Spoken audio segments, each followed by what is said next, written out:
یونان میں تارکین وطن کی کشتی الٹ گئی، 5 افراد ہلاک، 40 لاپتہ۔ یونانی کوسٹ گارڈز کے مطابق 39 تارکین وطن کو بچا لیا گیا۔ کشتی میں پاکستانی بھی سوار تھے۔ وفاقی وزیر داخلہ محسن نقوی نے ایڈیشنل سیکرٹری داخلہ رفعت مختار راجہ کی سربراہی میں انکوائری کمیٹی تشکیل دے دی۔ کمیٹی 5 روز میں رپورٹ وزیر داخلہ کو پیش کرے گی۔ محسن نقوی نے کہا کہ انسانی سمگلنگ ناقابل برداشت جرم ہے۔ انسانی سمگلنگ میں ملوث مافیا کئی گھر اجاڑ چکا ہے۔ اس کی سرکوبی کے لیے FIA بلا امتیاز ملک گیر ایکشن لے۔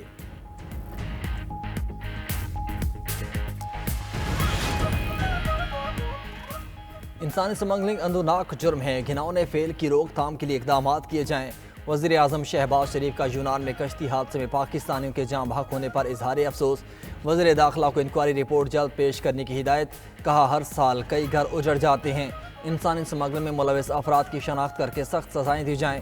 انسانی سمگلر ایک ایسا ظالم مافیا ہے جو غریب عوام کو جھوٹے اور سنہری خواب دکھا کر پیسے بٹورتا ہے۔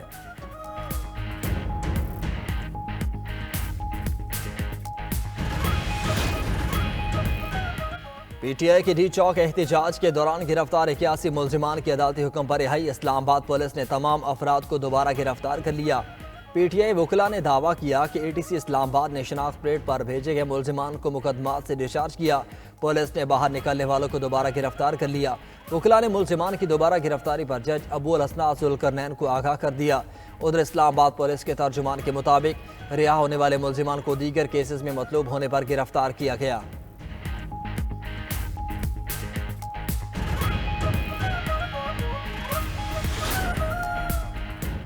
دینی مدارس کی رجسٹریشن پر حکومت اور JUI میں ٹھن گئی۔ حکومت نے صدر مملکت کے اعتراضات کو قانونی اور آئینی قرار دے دیا۔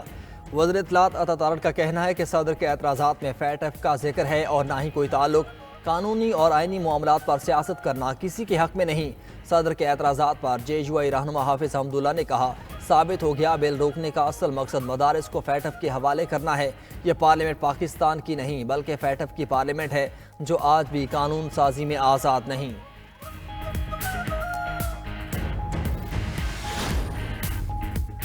مدارس رجسٹریشن کے معاملے پر JUI نے PTI سے مدد مانگ لی۔ JUI کے سینیٹر کامران مرزا کی PTI کے رہنما اسد کیسر سے ملاقات۔ مدارس کی رجسٹریشن سے متعلق قانون سازی پر تبادلہ خیال۔ JUI نے مدارس کی رجسٹریشن کے لیے خیبر پختونخوا میں بھی قانون سازی کرنے کا مطالبہ کر دیا۔ اسد کیسر نے پارٹی سے مشاورت کے بعد جواب دینے کی یقین دہانی کرا دی۔ وزیر اعلیٰ KP علی امین گنڈا پور پہلے ہی مدارس کی رجسٹریشن کرنے کی حمایت کر چکے ہیں۔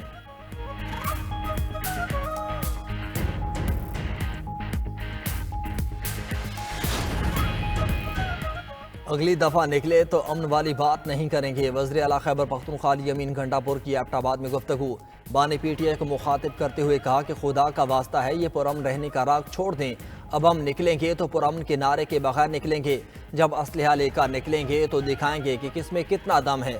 فسطائیت نے آئین، قانون، اخلاقیات اور انسانیت کو روندا ہوا ہے۔ وفاقی وزیر اطلاعات عطا تارڑ نے رد عمل دیا، PTI کا کوئی احتجاج کبھی پرامن نہیں ہوا۔ مسلح جتھوں سے لیس ہو کر احتجاج کرنا PTI کا وتیرہ ہے۔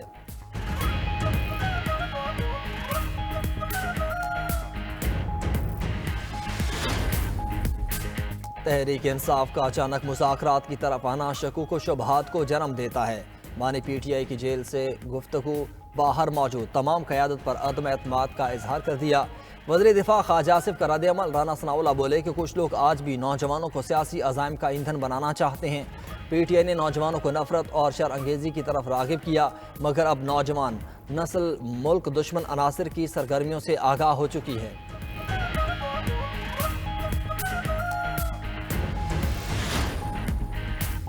SIFC کی معاونت سے زر مبادلہ ذخائر میں اضافہ، معیشت میں استحکام آنے لگا۔ اسٹیٹ بینک کے زر مبادلہ ذخائر 2 سال 5 ماہ بعد 12 ارب ڈالر سے تجاوز کر گئے۔ ہفتہ وار 620 ملین ڈالر اضافے سے نومبر میں زر مبادلہ 12.4 ارب ڈالر ہو گئے۔ کل زر مبادلہ 16 ارب ڈالر اور کمرشل بینکوں کے ذخائر 4 ارب ڈالر سے زائد ہیں۔ معاشی استحکام کے لیے سرمایہ کاروں اور کاروباری برادری کو سہولت فراہم کی گئی۔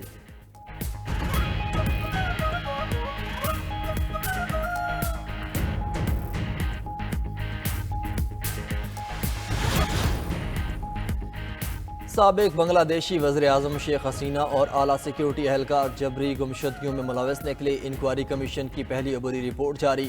عبوری حکومت کے سربراہ محمد یونس کو پیش رپورٹ کے مطابق جبری گمشدگیوں کی 1676 شکایات درج، 758 کی جانچ پڑتال مکمل ہو چکی۔ وزیر اعلیٰ سندھ مراد علی شاہ سے ارکان اسمبلی کی ملاقاتیں، پانی، صحت، تعلیم، امن و امان کی صورتحال، ترقیاتی منصوبوں پر تبادلہ خیال۔ وزیر اعلیٰ نے حلقوں کے مسائل کے حل کے لیے احکامات جاری کیے، عوامی مسائل کے حل میں کوئی رکاوٹ برداشت نہیں کریں گے۔ حکومت سندھ کا نئے موٹر وہیکل فٹنس سرٹیفکیٹ لانے کا اعلان، بارکوڈ سمیت جدید حفاظتی نکات شامل۔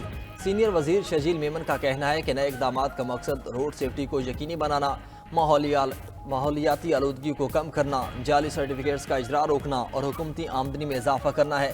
ایپلیکیشن کے ذریعے فٹنس سرٹیفکیٹس کا مرکزی ڈیٹا بیس بھی رکھا جائے گا۔ 26ویں ترمیم کا معاملہ عدالت میں ہے، بات نہیں کرنا چاہتا۔ ججز تعیناتی کمیشن کے سربراہ جسٹس جمال مندوخیل نے جسٹس منصور علی شاہ کو خط کا جواب دے دیا۔ مزید لکھا کہ چیف جسٹس نے میری سربراہی میں ججز تعیناتی کے لیے رولز بنانے کی کمیٹی تشکیل دی۔ کمیٹی کے 2 اجلاس پہلے ہی ہو چکے۔ خط میں آپ کی تجویز کردہ سفارشات پہلے ہی ڈرافٹ میں شامل کی جا چکی ہیں، مجوزہ ڈرافٹ آپ کے ساتھ بھی شیئر کر چکے۔ جسٹس منصور نے جسٹس جمال کو گزشتہ روز خط لکھا تھا۔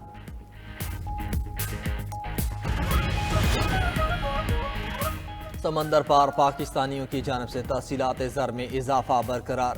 پاکستان کو موصول ترسیلات زر 30 ارب 25 کروڑ ڈالر تک پہنچ گئیں۔ سال 23-24 میں سعودی عرب 7.4 ارب ڈالر کے ساتھ سب سے زیادہ ترسیلات بھیجنے والا ملک بن گیا۔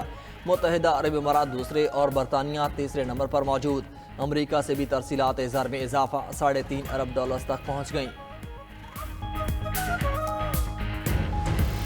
ملک کے 50% پانی کے ذرائع کیمیائی آلودگی کی وجہ سے وہ غیر محفوظ ہونے کا انکشاف ہوا ہے۔ سپر بند بنائے گئے، 2022 میں ان کو فنڈ فراہم کیے گئے تھے، 25 کروڑ سے زائد سپر بند قائم کیے گئے، لیکن اس میں ناقص مٹیریل جو ہے وہ انہوں نے استعمال کیا۔ 38 گاڑیاں ان میں سے جو ہے نگران سیٹ اپ کے جو وزراء اور مشیر تھے ان کے پاس ہے۔ گورنمنٹ نے فیصلہ کیا ہے کہ ان کے خلاف FIR بھی درج کی جائے گی۔ ملک کے 50% پانی کے ذرائع کیمیائی آلودگی کی وجہ سے غیر محفوظ ہونے کا انکشاف۔ حکومت نے 29 شہروں کا 61% پانی غیر صحت بخش قرار دے دیا۔ غیر صحت بخش پانی میں گلگت بلتستان، نواب شاہ، میرپور خاص، بدین پہلے نمبر پر موجود۔ 92 نیوز تفصیلات سامنے لے آیا۔ محکمہ نہار جنوبی پنجاب سپر بند کے پروجیکٹ میں کروڑوں کی ہیر پھیر کا بھانڈا پھوڑ دیا۔ ادھر بلوچستان حکومت نے سرکاری گاڑیاں واپس نہ کرنے والوں کے خلاف کارروائی کا فیصلہ کر لیا۔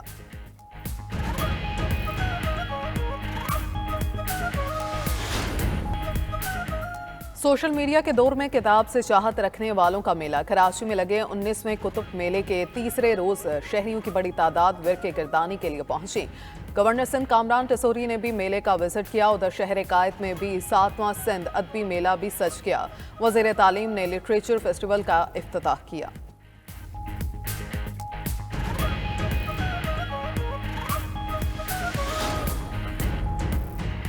پاکستان اور جنوبی افریقہ کے درمیان تیسرا T20 میچ بارش اور خراب موسم کی نظر میچ کے لیے ٹاس بھی نہ ہو سکا۔ جنوبی افریقہ نے T20 سیریز 2-0 سے جیت لی۔ ابتدائی دونوں میچز میں میزبان ٹیم نے گرین شرٹس کو شکست دی تھی۔ پاکستان اور جنوبی افریقہ کے درمیان ون ڈے سیریز 17 دسمبر سے شروع ہوگی۔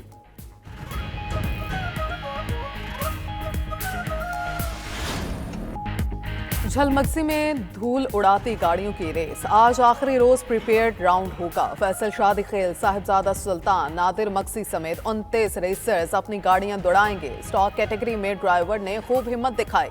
علی مکسی نے گاڑی حادثے کا شکار ہو گئی، خود محفوظ رہے۔ ویمن کیٹیگری میں لاہور کی ڈرائیور سیدہ رضا زینب نے برتری پائی۔ کرکٹر شاہد افریدی بھی جیپ ریلی دیکھنے پہنچے۔